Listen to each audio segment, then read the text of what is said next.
Happy Monday, everyone who is stuck at home. This week we are moving on to chapter 3. We're going to start learning about environmental issues.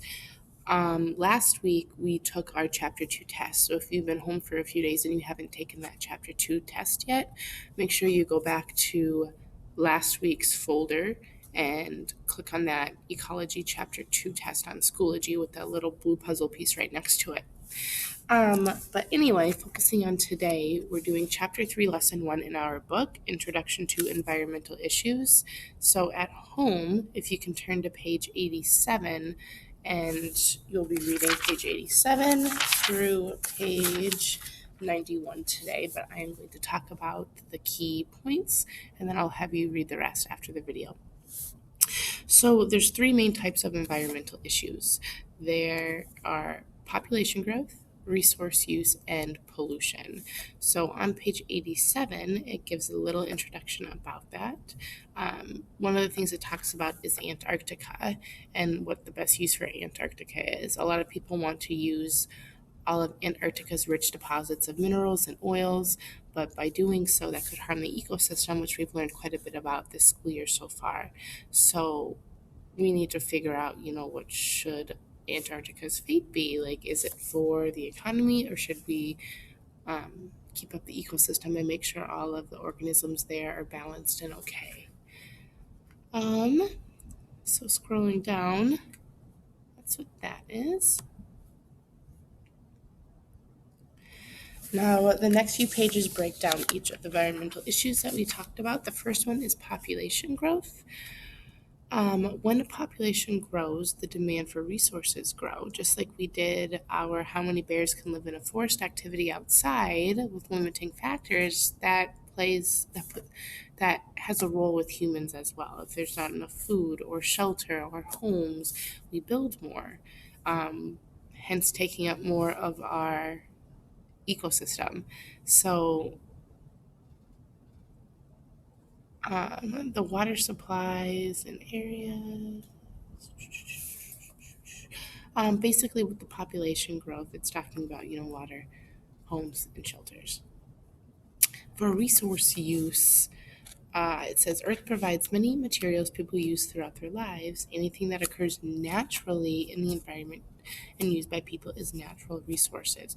Those are things like water and trees and oil and other things like that because it's a natural resource.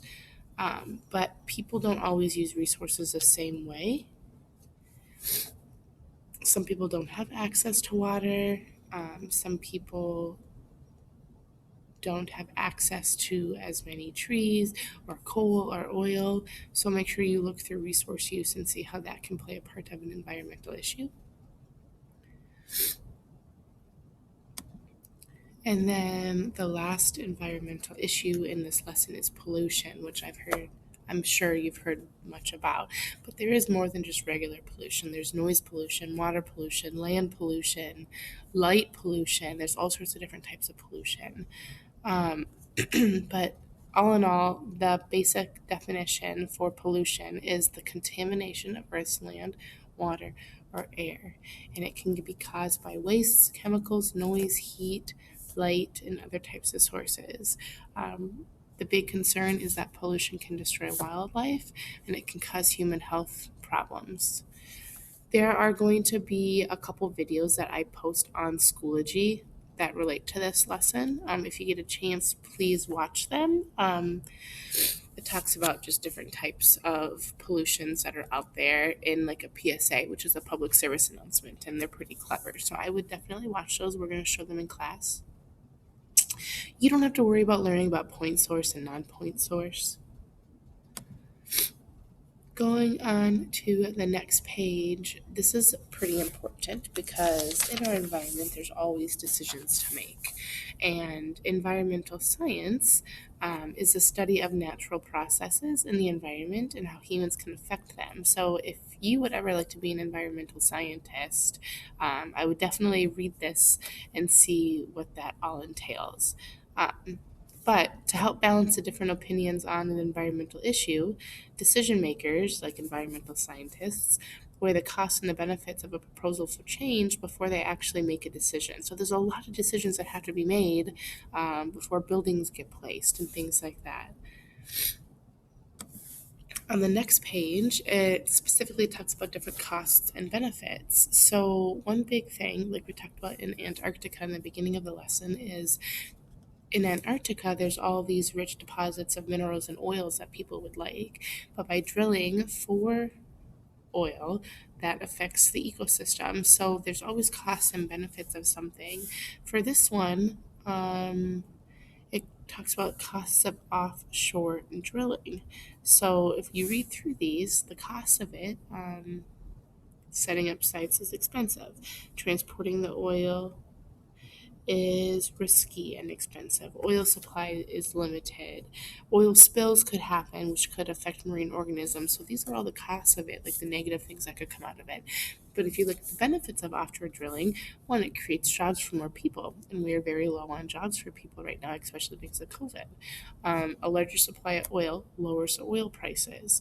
It provides new oil supplies to fight shortages, and it reduces dependence on foreign oil so we can stay more locally and not have to reach out to different countries. But there are people, environmental scientists, who weigh these costs and benefits, and not a lot of community understands that there's costs and benefits. So please make sure you read through this page to see how costs and benefits go about with environmental issues. And then that is lesson 1. So please, please, please read through pages 86 to 91. Tomorrow we will be doing lesson 2, and then we are also going to talk about ecological footprints tomorrow with an activity that I will post online. So stay tuned for tomorrow, and I will post that video as well. If you have any questions about this lesson, make sure you let me know by messaging me on Schoology or messaging my email directly, and then I will get back to you. Also, if you have not done your biome project yet, I started grading them this weekend, so make sure you take some time to finish that biome project. Thanks.